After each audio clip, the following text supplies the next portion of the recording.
Ladies and gents, let's talk about the game again in the presence of Mark Crossley and Bryan Hughes.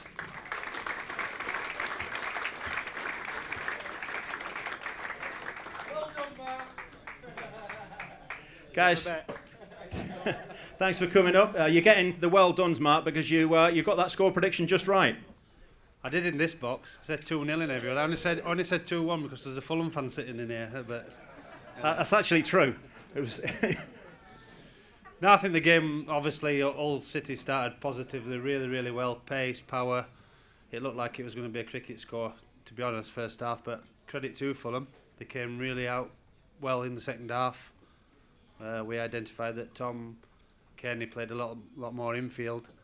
That's what changed it for them. But it's all about what happens in the last 5 or 6 minutes, and obviously Sonia Luka was alive in the box and the Fulham defenders weren't. So I think all City shaded it on the night, but they need to, obviously after they've played so well in the first half, they can't come out in the second half, and because a better quality side like a Middlesbrough or Derby will punish that. Yeah, okay. I was going to ask you a similar sort of thing, Bryan. As a midfielder, something did change, and Mark thinks it was Tom Kearney changing partly in the second half, but there was a big difference between first and second half for both teams. Yeah, massive. I think first half Hull were well on top.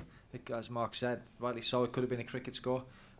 But at 1-0, there's always a chance, isn't there? You know, people getting back into the games. And that's what happened. Fulham gradually got better and better as the second half wore on. The two wingers went a bit narrower inside, Tom and Pringle on the left, and it allowed the full-backs to really push in. And it caused us some problems. It was a great finish off Tom to get the equaliser.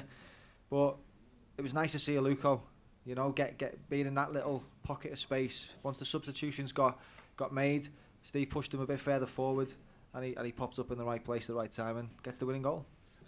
Just going back to Tom Kearney, a player you know from your time here, it was an interesting celebration, wasn't it? Yeah, it was. It always happens, doesn't it? Every club you go back to, you always seem to score against them. And it was always probably playing on Tom's mind tonight, and a few of his family and friends and stuff, and he's put one in the top corner. Up until that point, he didn't really do anything in the game. He was causing problems by and drifting in, but not really doing what he does best, controlling games of football. But yeah, it was a great finish, but I think in the end, Hull definitely deserved to win. Yeah, Mike, you're a very experienced footballer, former Welsh international. What did you make of Hull City this evening from an opposing perspective, if you will? I think they're definitely going to be a team that'll be up there, providing injury-free, keep the better players at the football club.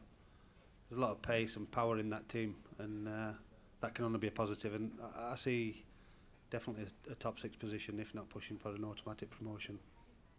Good. Well, I think most of us would take that, to be honest, come the end of the season as things stand, certainly after the unfortunate happenings of last season going down. I need to ask you about goalkeepers. You're a very experienced goalkeeper, hundreds of games in the Premier League, as I've mentioned, international goalkeeper.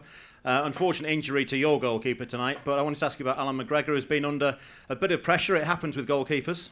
It does. You have them. Unfortunately, you have them spells where nothing seems to go right, and when he comes for the cross for the goal tonight that Fulham scored, on the second phase, should he take it cleanly? Probably should. On another day, probably would.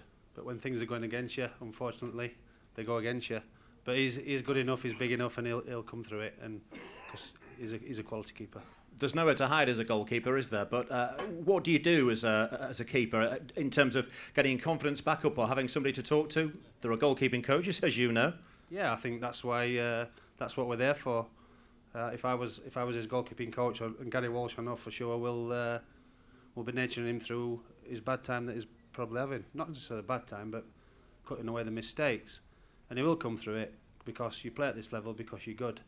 And good goalkeepers come through bad spells. And he's a good goalkeeper, so he will come through it. Not a problem. Yeah, I'm sure you're right. Bryan, just a final word from you on what you made of Hull City overall tonight. First off, I thought it was men against boys, I'm being honest. I thought they looked strong, powerful, quick. The two lads up front were a handful.